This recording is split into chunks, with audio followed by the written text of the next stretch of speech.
Good evening and welcome to you all. Today we are going to have a very interesting discussion on MSG, that is monosodium glutamate.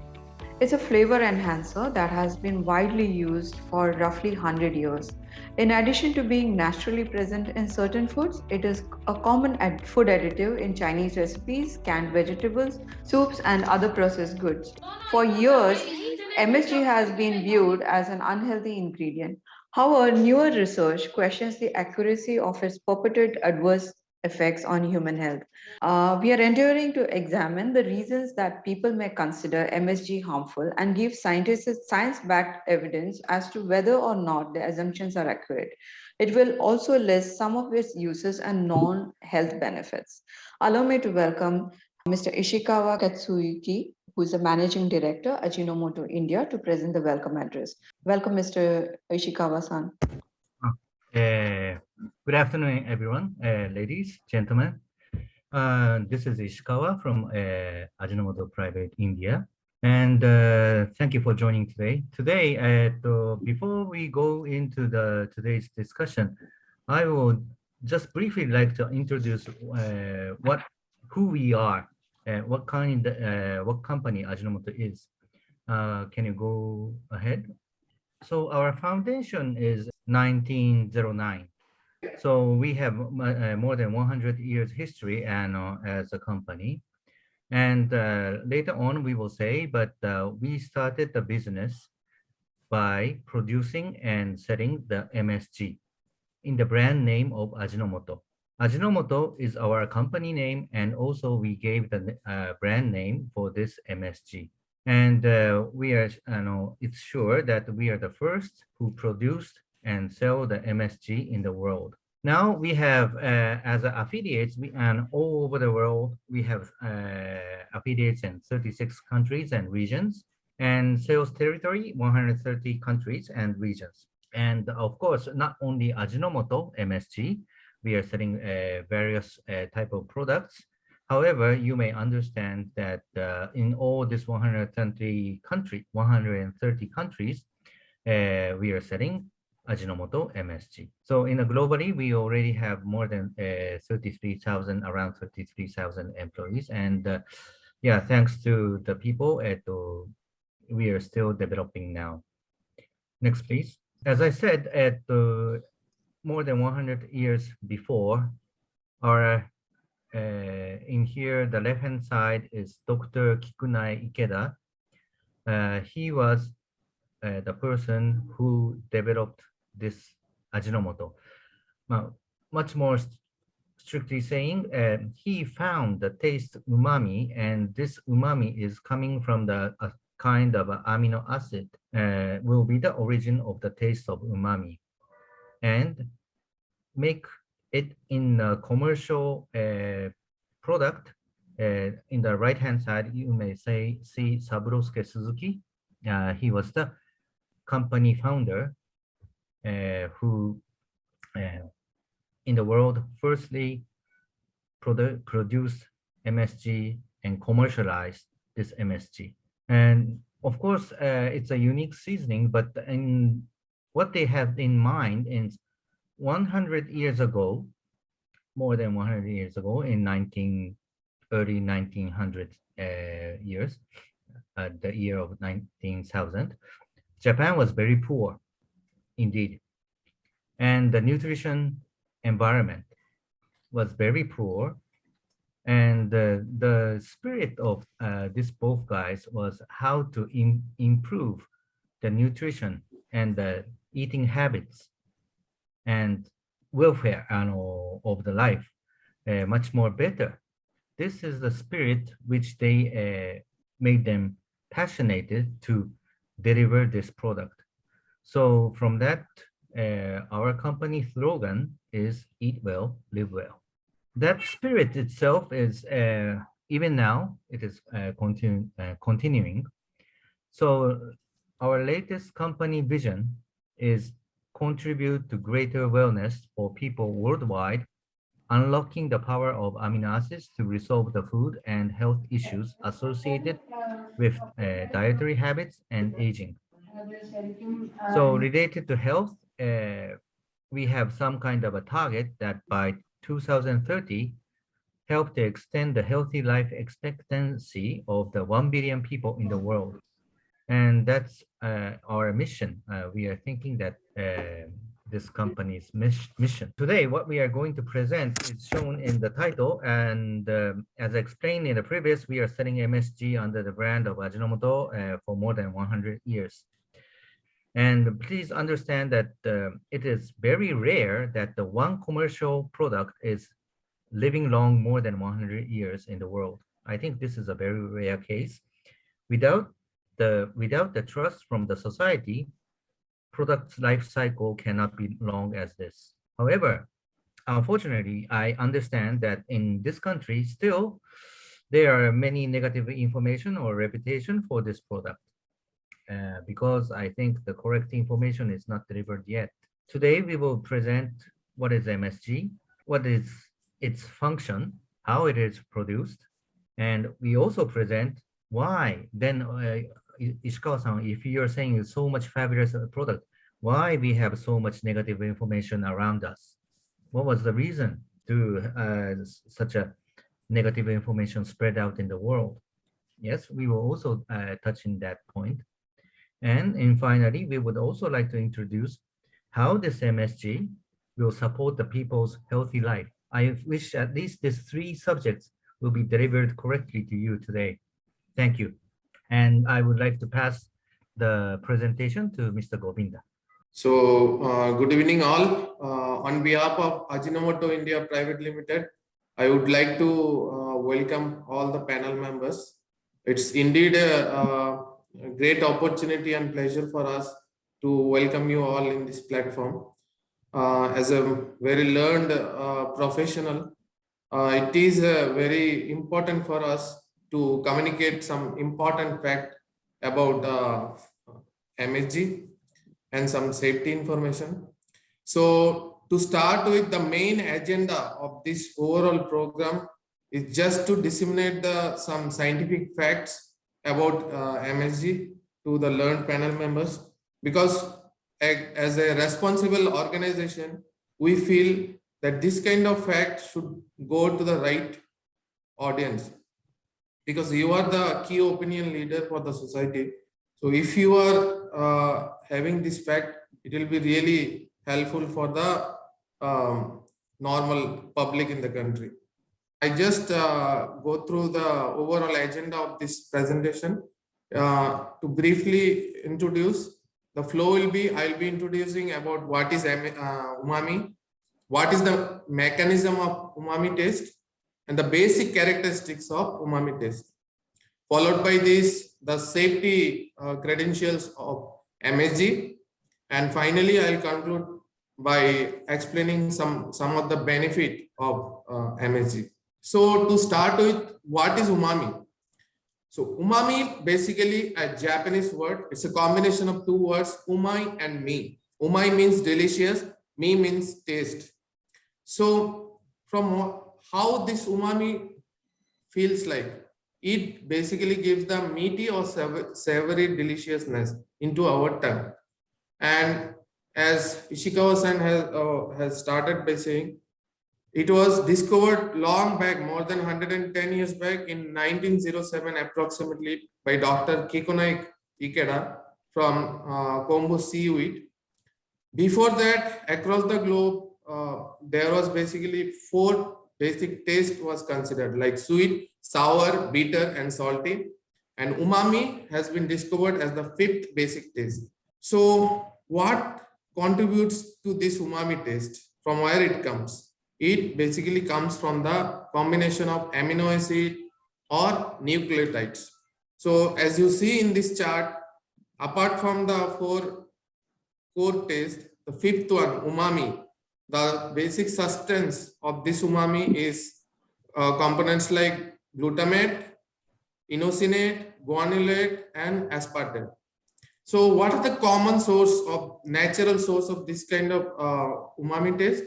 So tomato, cheese, yogurt, meat, these are a couple of common source, natural source where we get this umami flavor. And apart from that, MSG is another form of umami taste provider, which is commercially sold into the market. So as you see in this chart, each and every taste parameter have a unique function for our body. Same way, umami, it is also very important. It ensures adequate intake of protein for the proper growth and maintenance of our body. So research has shown, if you see in these graphics, in our tongue, for each taste, there is a receptor or receiving area. So example, for saltiness in the tip of the tongue, there are receptors. So same way, for umami, if you see, research has shown that glutamate receptors are uniformly spread across the tongue. Perhaps that is the key reason when we eat any food which is rich in umami flavor, we can feel or realize that taste across the tongue uniformly. So this was a small research done in Japan for an infant of 4-month-old infant. This infant was never been exposed to any other taste apart from mother breast milk or infant formula. When it was given a different taste flavor, you can see the expression, facial expression. So in the bottom, you can see when it was given a soup, a vegetable soup, which was rich in umami, the pleasurable expression of that kid. So that shows umami reception take place even in the early childhood at the infant stage also. So what is the mechanism of umami taste? So if you see in these graphics, just to understand very easily how the bricks form the building block of a home, same way this free amino acid, glutamic acid, this comes together inside our body, form the protein chain, and these protein chains contribute for the growth and development of our muscle or the human health. In this slide, you can see different amino acid contributes for the different taste flavor. So here for umami, you can see aspartate and glutamate. These are the amino acid which contribute to the umami taste. So to further elaborate these graphics, you can see the classification of the amino acid and the nucleotides which contribute to the umami taste. So amino acid, I have a couple of times said, like glutamate, aspartate. Nucleotides like inosinate and guanylate, these are the key contributors for the umami taste. So here you can see like general public, there is a lot of misconception that it's some foreign particle or chemical, something like that. But naturally, this glutamic acid or the sources of umami are abundantly present in natural sources.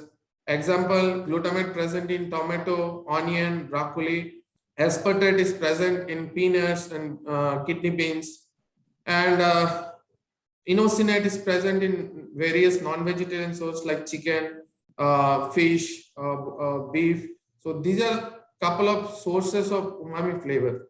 So again, to summarize, all creatures is making glutamate in their body. It may all living organism basically. So in this graphics, you can see some of the common Indian dietary sources which are rich in glutamic acid. These are some forms of dals or pulses where glutamic acid is readily available.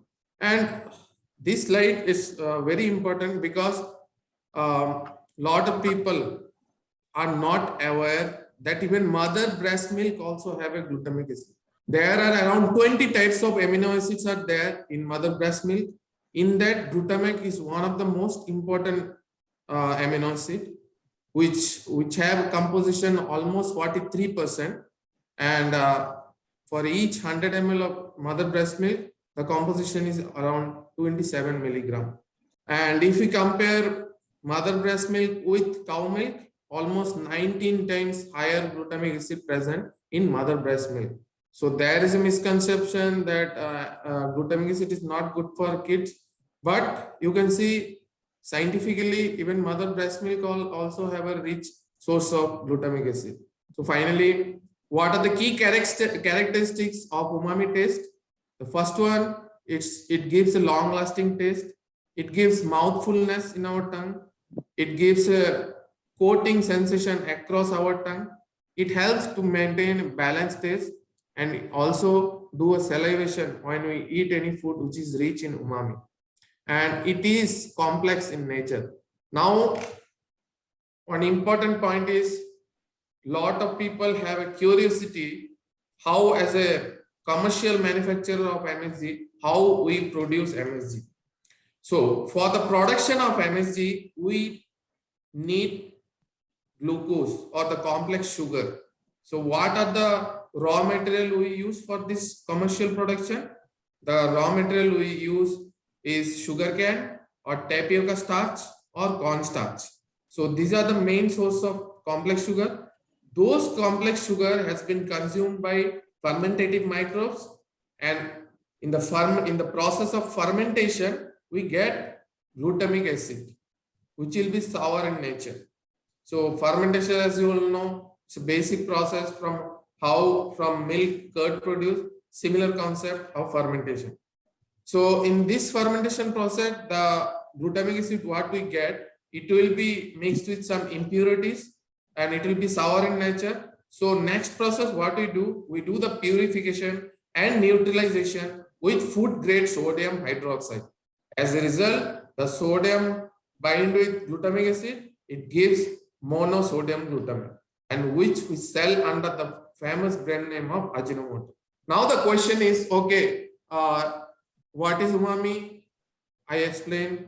What are the sources? I explained. It is readily available in nature. Commercially, we produce from vegetarian sources like sugarcane or tapioca. The production process also very as simple as fermentation process, which is quite natural. But still, why there is so much fuss about MSG? Why there is so much controversy about MSG? So if you go backward, in 1968, specifically, the first controversy started in the name of Chinese restaurant syndrome. And how it happened, there was a doctor called Robert Hoffman Co. He has visited some Chinese restaurant in USA and he consumed some Chinese dish. After the consumption of the dish, he developed some numbness in the shoulder and in the limbs and palpitation. And he assumed that because Chinese food have a MSG, so due to the presence of MSG, he got this kind of reaction. Unfortunately, the fact is that kind of Chinese dish had a soya sauce or cooking oil, salt and MSG, but without in-depth analysis or a conclusive evidence, the entire blame passed on to the MSG. So that was the origin of all the controversies. However, extended research has never concluded with evidence that MSG can cause this kind of Chinese restaurant syndrome. The second root cause of that kind of controversy, this research has been published by Dr. Olney in 1970. What is the background of this research? He has injected a very high dose of glutamic acid, monosodium glutamate acid into the skin of a mice, and as a result, that mice has developed neurological disorders and some other complications. So, what was concluded out of that research, saying that because of the consumption of glutamic acid, neurological disorder may occur. Now, if we read between the line of that output of that research, we can clearly see the procedure itself was faulty because it was injected in a high doses under the skin. However, naturally, whether from the natural source or through the commercially produced MSG, whatever a human being consumes, it will be consumed orally or through regular diet. It has never been injected, and the quantity of glutamic acid he injected, it was so high that it was equivalent to the weight of a horse. So the overall scientific procedure of conducting that research itself was faulty. So it cannot be claimed or ever proved with scientific evidence that MSG have a impact on neurological cells. Now coming to the safety part. So we say it is safe. As an organization, we may say it's safe, but if you see scientifically, major global regulatory bodies in India like Food Safety and Standard Authority of India, FSSAI, US FDA, JACFA, the Joint Expert Committee on Food Additives, which is a joint organization of WHO and FAO. Like that, major global regulatory bodies has done conclusive research, and they consider generally recognized as safe this component MSG, and there is no acceptable daily intake level have ever been prescribed by any global regulatory bodies across the globe. So the perception of consumption of MSG, there is lot of rumors are there, but the fact is nobody prescribed any limitation for consumption of MSG. Now coming to a very, very important point from Indian context. So what is the benefit of MSG? Is there really some benefit MSG can help us to obtain? So answer is this slide. So if you see these graphics, you can see as per the WHO recommendation or the standard, the per day consumption of salt has been recommended is below 5 grams, which is almost a 1 teaspoon. But unfortunately, in India, on an average, a healthy individual consumes around 2 teaspoons of salt, which is equivalent to 11 grams. So we consume twice the recommended level of salt. So these can be very fatal for the human health. As a learned panel member, you are aware that if you take high amount of salt, it can contribute to the high blood pressure. And again, the statistics shows a very serious issue. Around 23% of the young adults who are just 18 plus are suffering in India because of high blood pressure. And high blood pressure can cause massive issues like stroke, heart failure, heart attack, kidney diseases. And unfortunately, across the country or across the globe, yearly more than 1 million people die due to this issue. WHO recommends 1 teaspoon of salt consumption per day, which is equals to 5 grams. But unfortunately, Indian people consume around 2 teaspoons of salt, which is equivalent to 11 grams of salt. Now, this can cause a serious issue like high blood pressure. The statistic shows in India, more than 23% of the young adults are suffering from high blood pressure, which is a cause of concern. And every year, 1 million of people die due to cardiological issue, which is correlated to the high salt consumption. Now, this high blood pressure can cause numerous issues like heart failure, heart attack, vision loss, stroke, and a number of issues. So Indian government luckily recognized these issues, and they started with a campaign called Eat Right India. In their website, they trying to educate Indian consumer to reduce the consumption of salt. Now come to the important point is how MSG can contribute in the reduction of salt intake in human being. So if you see these graphics, it clearly shows MSG have 12% of sodium compared to the table salt, which have around 39% of sodium. So MSG carries just 1/3 of sodium compared to the table salt. So how we can gain the benefit out of this?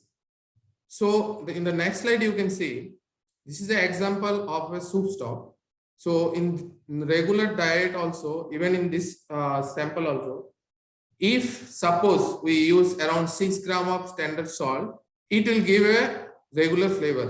But if we reduce 30% salt from this, while a taster tastes this soup, he will not like it because the salt has been reduced by 30%.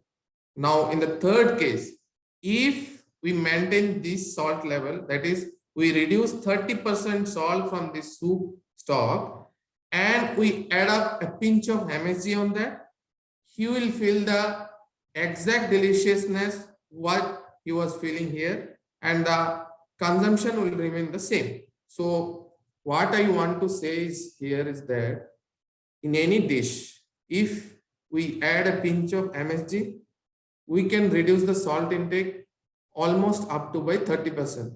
Now, how it happens? As I already said, MSG have 1/3 of sodium compared to regular salt.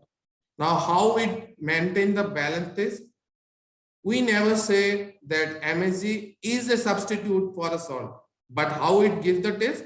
Because of the presence of the soluble glutamic acid in MSG, it gel very nicely with the dish and help to maintain the overall balance of the taste. So without compromising the taste, we can reduce the sodium intake in the food. So which is a blessing in disguise. But unfortunately, in Eat Right India website of Government of India, you will see that they mention monosodium glutamate contains high sodium. Avoid using this. So which is not correct. Not medically, not scientifically.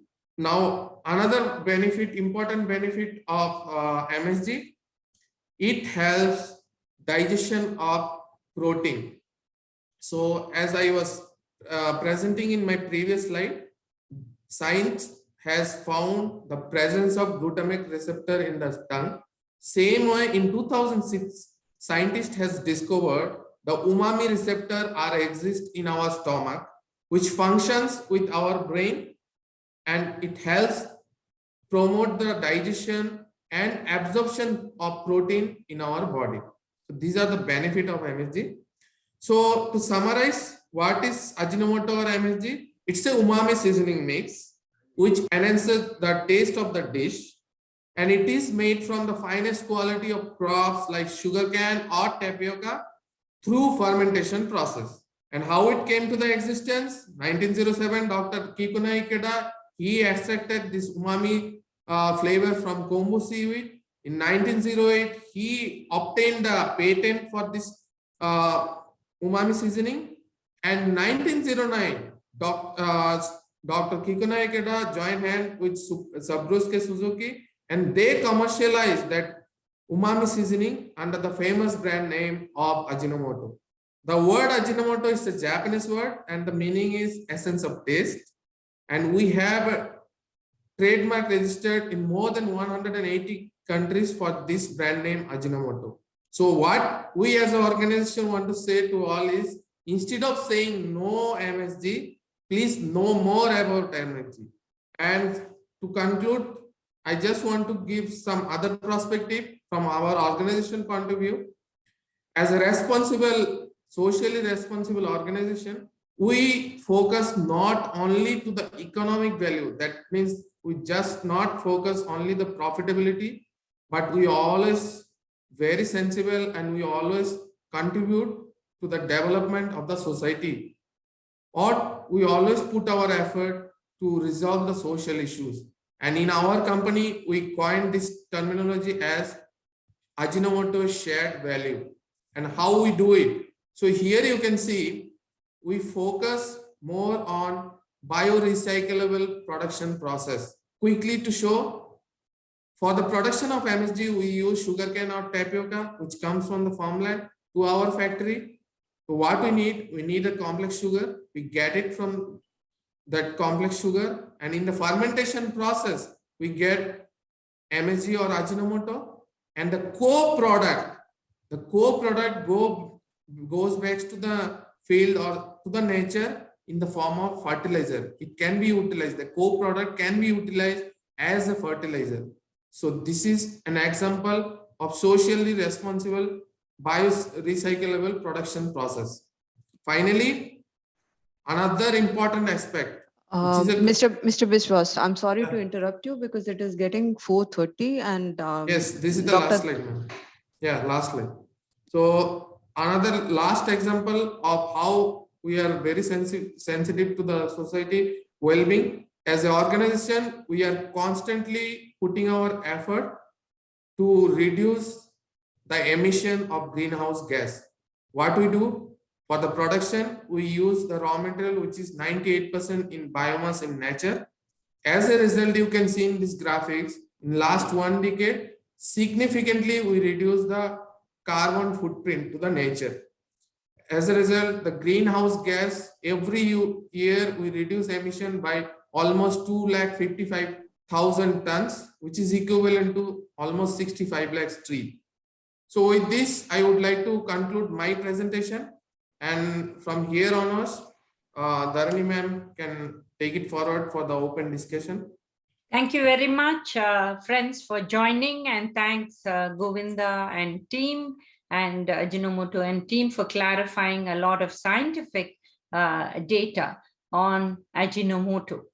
So the way we take this forward is already I see a question by Mr. Vivek Raj or Dr. Vivek Raj. I'm sure, I'm sorry, I don't know the real these things. I'm not checking the list. So I'll start with that question, while others, if you wish to mute and ask questions, we're very welcome to it, right? But keep your questions short so that whatever little doubts everybody has, we can help them with it. So the first question I start while either you type or you want to unmute and ask. So Dr. Vivek Raj asks, MSG is one of the additives associated with migraine, as in most cases, natural product like tomato or others as a source of taste enhancer are better. Preservative like nitrates, nitrites also increase the risk of migraines. I put the answer to Govinda. Can you please answer this? The question related to the migraine, the latest circular by International Headache Society, they have removed the MSG from the list or the cause of concern for the headache. So this is the latest report. If you want, we can share with your team. So you can share with the concerned doctor.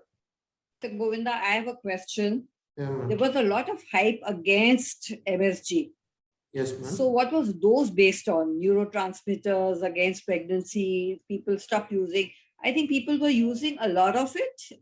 You know, it was not only in Chinese food. I think it started getting added on to every food product to enhance flavor. Yes, I know even in hospitals it started getting used because it was enhancing the flavor of soups and all.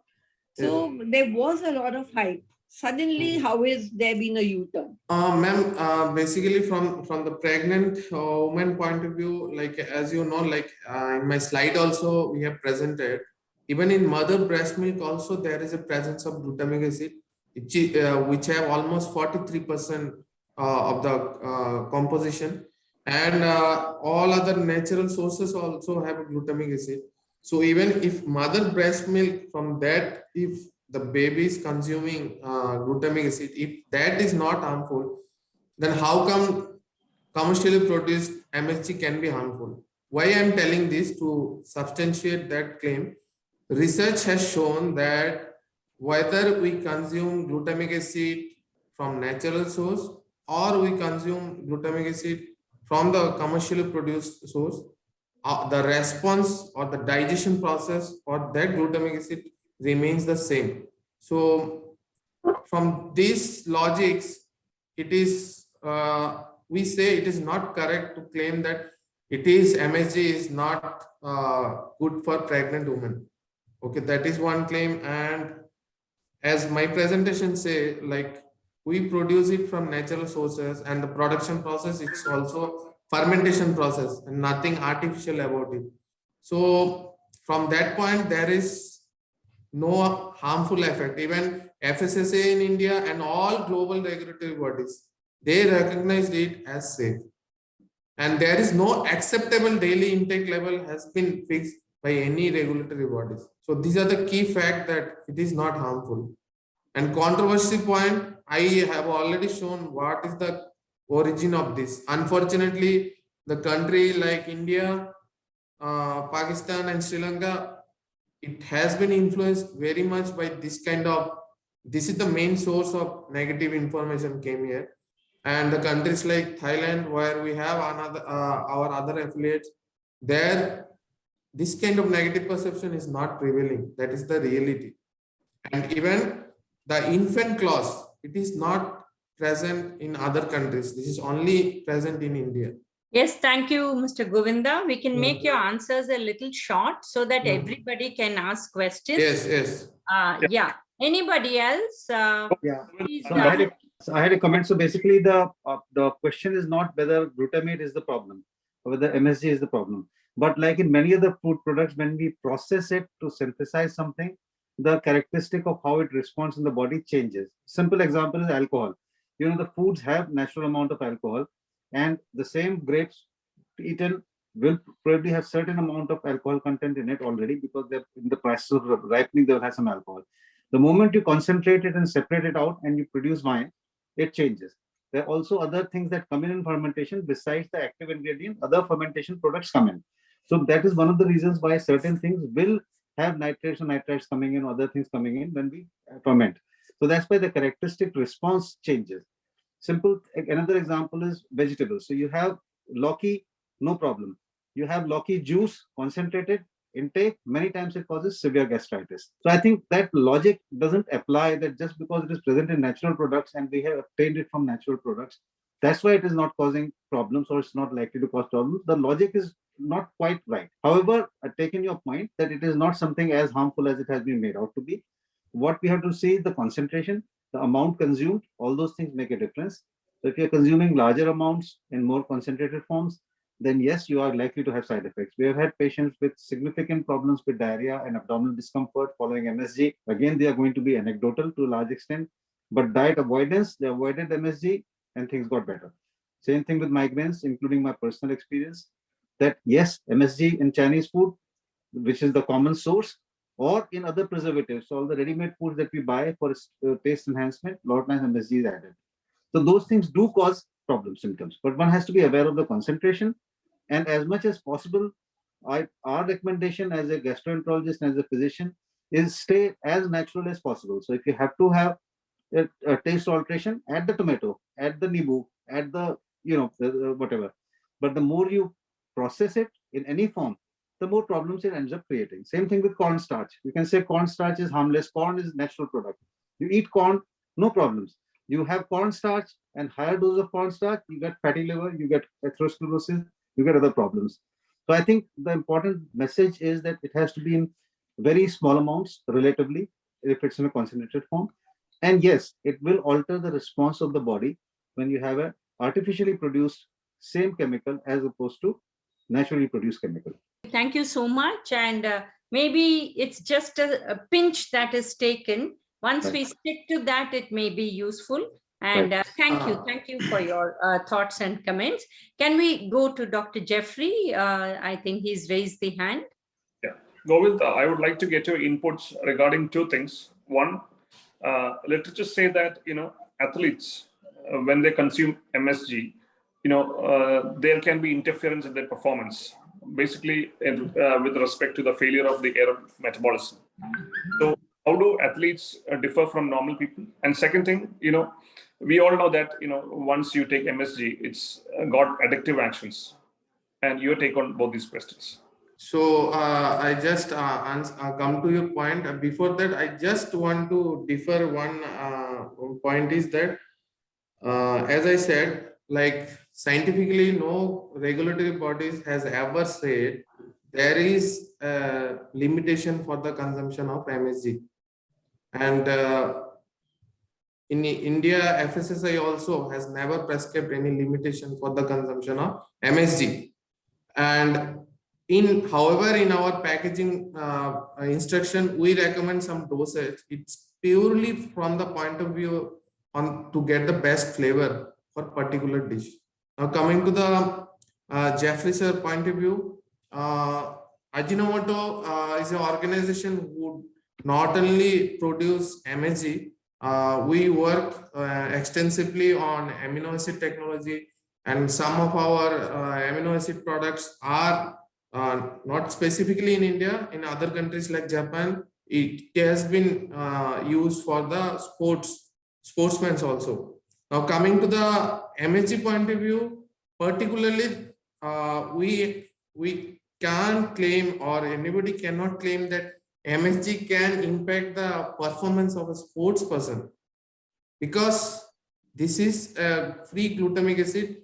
It contributes to the protein digestion, so it cannot have a side effect on the performance of the any sports person. Scientifically, it never have any correlation.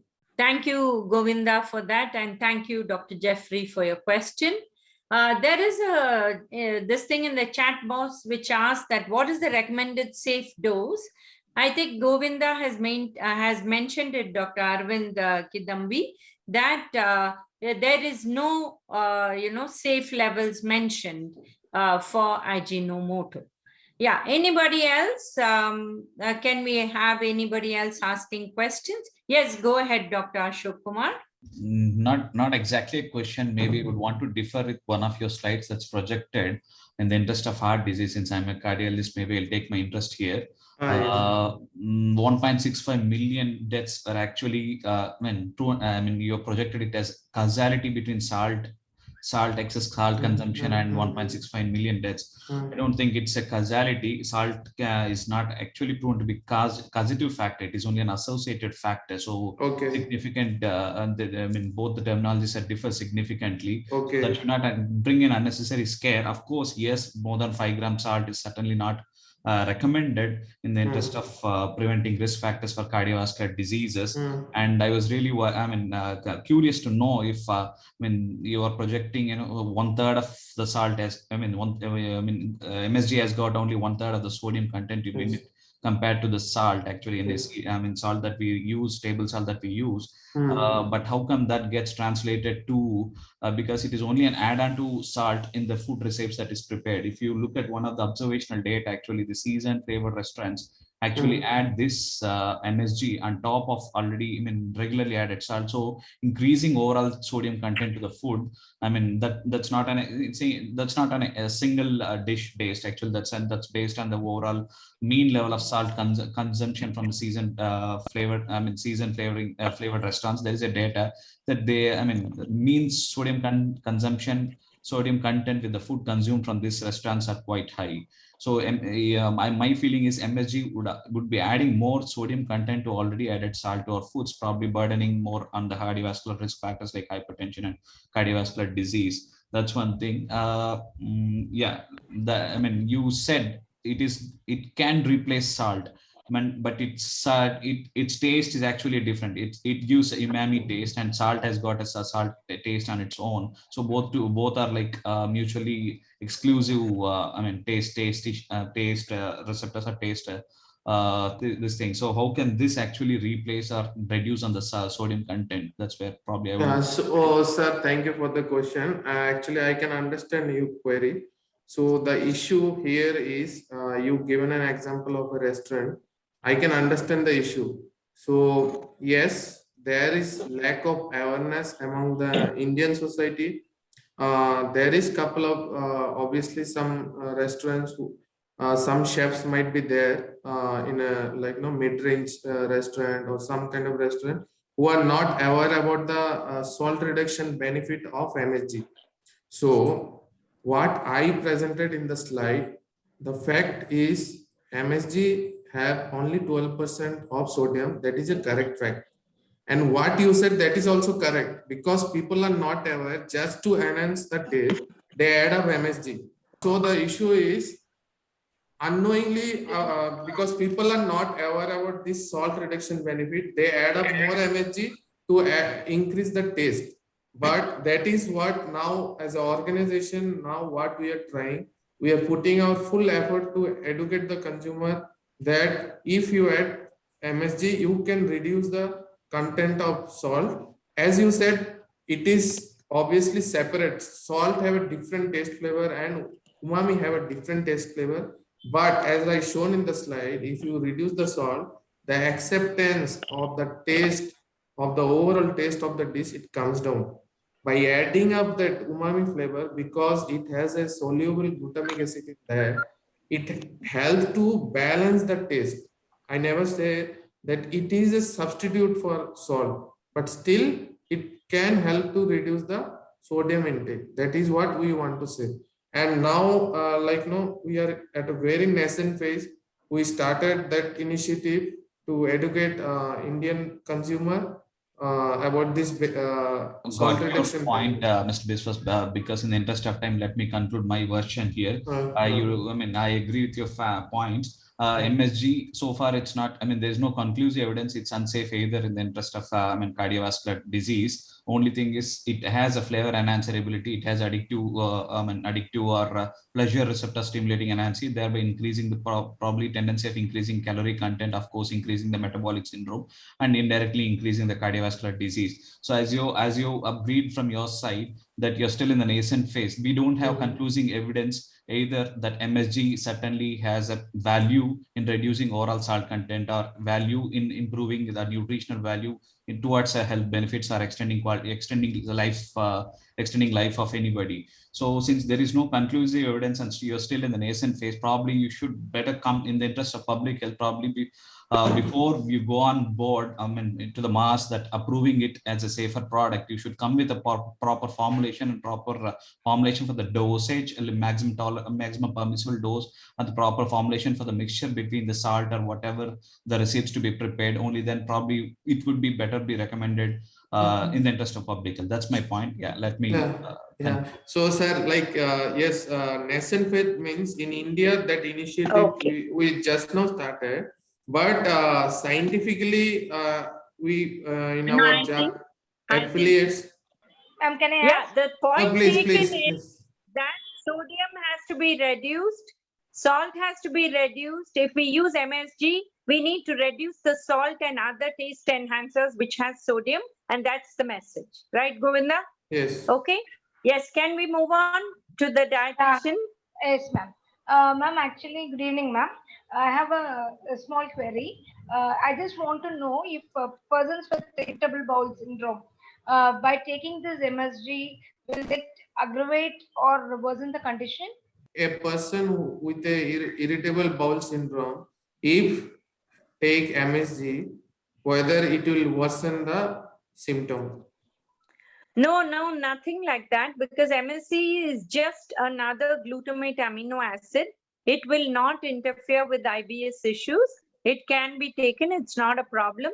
Only where sodium is an issue, we need to reduce the salt and use this. That's the only place in which MSG needs, slight adjustments. Otherwise, it's not unsafe to use in IBS. Yeah. Anybody else who has any questions? Yes, I have one question where we said this MSG is present in breast milk, and when we are introducing weaning foods to the kids, is it a good option to introduce MSG rather than using salt and sugar? Just a thing which came up to my mind when we were discussing. Ma'am, just to elaborate this in a very simplified way, the infant clause regarding MSG is only there, unfortunately, in India. In other countries, it is not there. So there is no age restriction even for the consumption of commercially produced MSG also. So that's why that experiment has been done in Japan, where the baby was below 6 months. It has been administered just for the tasting purpose. I can see Nabanita ma'am have a question. Yeah. So it is present in weaning food and in babies' food, right? In other countries, MSG? Yes, ma'am. Like any food, it is present. Like even our neighboring countries, also have in food ingredients, and there is no regulation which say it is not recommended for kids below 12 months. And the natural glutamic acid present in our most of the food items is in the form of L-glutamic acid. Is the same composition in MSG? Is it the same thing? Yes. Or it is. Yes. it metabolize same way in our body. Same mode. Yes, yes. Is bound with protein when we take in natural form. But you said it's a free amino acid, right? Yeah, so the glutamic acid, what we make in a concentrated form, in the slide also I've shown, it is a free amino acid, man. So it is not bounded. It is not attached to any particle. Any part, but will consuming that will increase the blood level of glutamic acid? No, again, that point also, it is same as like natural, how our body will respond to the natural glutamic acid.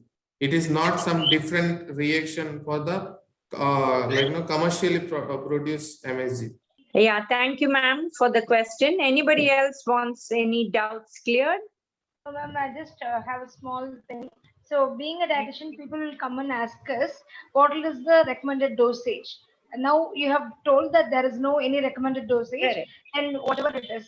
So this statement can be told to the patients or clients whomever is approaching us on this point, or later on you might, as a company, people they might come with any standardized dosage level. Ma'am, it is very much we are ensuring you, it's not by us. Regulatory bodies has not fixed ADI for MSG. You Mr. can cross Govinda, verify. I've heard somebody quote as 30 mg per kg per day. No, ma'am. The European Food Safety Association. So actually, there was in. So these are the recommendations. I don't know. You should. It is not. Tell us better. It is not established in India. Even FSSA has not fixed any ADI for this. So people can go overboard on it. Like I don't know. So there has to be some guidelines on what is the safer outer limit. Just like Coke or the Diet Coke and sugar frees. There is a guideline for everything. Yeah, actually, just to give an idea, ma'am. Even a baby which is under breastfeeding, per day it consumes around 150 to 200 milligram of glutamic acid per day. So, so these are some of the statistics right now we have, but. Conclude this scientifically, no regulatory body has fixed any limit because they didn't find it has any significant negative impact on human health. No, but then when you're going to use it to enhance the flavor, like you have this Lays, you have all these dry snacks where this is being used and which are more carb based, definitely the quantity eaten will be more, and that's what is is going on right now. The research is not there so much to prove is it causing metabolic syndrome or it is causing any other health issues related to weight per se. But yes, as I second Anita ma'am, we need to have some regulatory guidelines. Otherwise, I think we'll go overboard on it and then later say, this caused that problem. So let's not. Let's. Yeah, thank you for that. I think maybe that's a suggestion, Govinda, to the company to give a number maybe later on. After this panel discussion, maybe that is the come out that has come to say that, we need to think of whether we need to give a number, whatever the number the company decides, though there is no safe level. Whether you want to think about it is something you have to. Just to inform you, ma'am, basically in our back panel also, just from the taste point of view, so that other component of the dish can be enjoyed properly without disturbing the other expression of salty flavor or spicy flavor. We recommend some quantity just from the taste point of view. Okay. Example, for 1 kg chicken, we may recommend around 8 grams of MSG. So this quantity is just to get the best balance of taste, nothing to do with health point of view. And how addictive are these? So we have a number there for taste point of view, but otherwise there is no real, harm that can come from MSG unless overuse, which is true, I think, of any product, including salt or sodium, which we should not be using. The only caution is our country is always using a lot of sodium because we were agrarian before. And hence all these questions are coming from the panel, which is worrying that because it can increase the sodium level. Can somebody unmute Ishikawa-san? He want to add up a point in that. Sorry, regarding to this, Dr. Ashok, I just want to add up one thing that maybe I thank you for your point, and maybe our presentation made some misunderstanding. It means that, like, as Govinda said, MSG is not the substitute of the salt. So just in a very easy case, to just make it in easy, if you're using 10-gram salt for a soup and reducing 3 grams of the salt for the new recipe, it doesn't mean that you need to add 3 grams of the MSG. Actually, adding the MSG will be less than 1 gram, I think. And in that 1 gram, around 12% will be the sodium. So yes, as you say, if losing 3 gram salt and adding 3 gram MSG, yes, maybe it will not make a sense. However, for the taste balance, you don't need to add 3 gram of MSG to substitute the salt. So that's why in the total balance, the sodium intake will be less. Yeah, that was one thing I wanted to correct. Yeah, thank you very much. Thank you very much, sir. Yeah, go ahead, sir. Thanks, Mr. Ishikawa, for coming back to me. I understand that, I understood that. Probably I just wanted it to be as a proper formulary to be made for the recipe making, or for the food preparation, since it goes as a mass to public. Should be made easily available for the chef, so that the public health interest is taken care. And one more point I wanted to make here, would want to differ with Mr. Biswas, no offense here. The regulatory bodies probably did not make a recommended safe dose. Doesn't mean that there is there is no safety issues concerned at all. Probably there is no evidence to say which is the upper limit. That's since it's still in the nascent phase, or there is no enough research has happened with the product. So that doesn't mean that we can afford to go overboard. Of course, there is certain evidence to say that 5 grams of sodium exceeding is certainly a risk factor for cardiovascular diseases across the globe. And in fact, it is one common reason actually for Indian or in fact South Asians actually cardiovascular problems to be higher in average than the overall global statistics. So, unfortunately, across a cross-sectional study is done, not a methodological study, but cross-sectional random study with poorly conducted though, has shown that this MSG consumption, MSG as such, is not an unsafe product, but problem is in the recipe making, it is adding a salt burden, and probably MSG is actually has got an addictive potential and increased tendency to increase calorie consumption, thereby adding already existing burden of obesity and metabolic syndrome. So it's in a good way, it enhances the flavor, but that's countering that becoming a counterproductive in the public health interest. Probably these are the comments again I would want to emphasize. Thank you very much for that. Well taken, and let them, both you can have a discussion later again, or they can come to conclusions related the queries asked by all of you. Thank you. We can take one last question because we're reaching the end of the session almost. Anybody? If nobody is coming forward, can I hand over the session back to the organizers? And I think we are almost done with it. Over to you, Sujata. Thank you, Dr. Dharani. Thank you, Govinda, and all the panelists. I think we have answered, Mr. Govinda as well as Dr. Dharani could answer most of your questions. If there are any more questions relating to this topic, please feel free to write to us. We can connect with the organizers over the organization of Ajinomoto and answer the questions on that.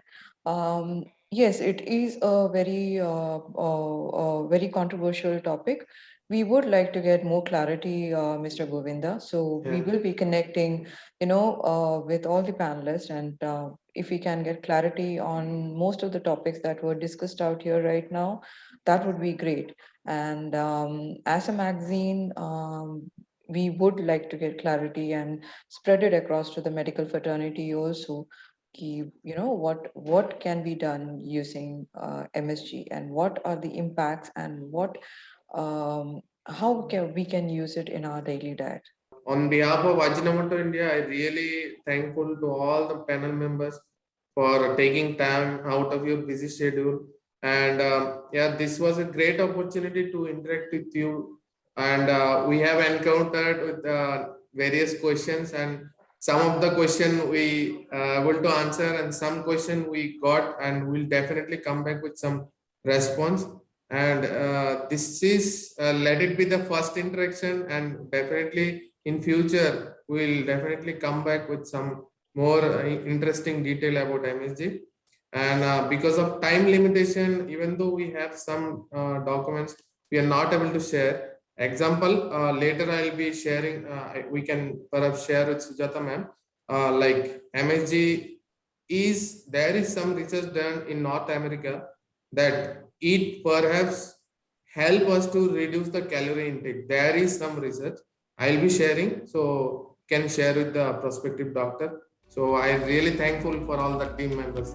Thanks a lot for being part of this event.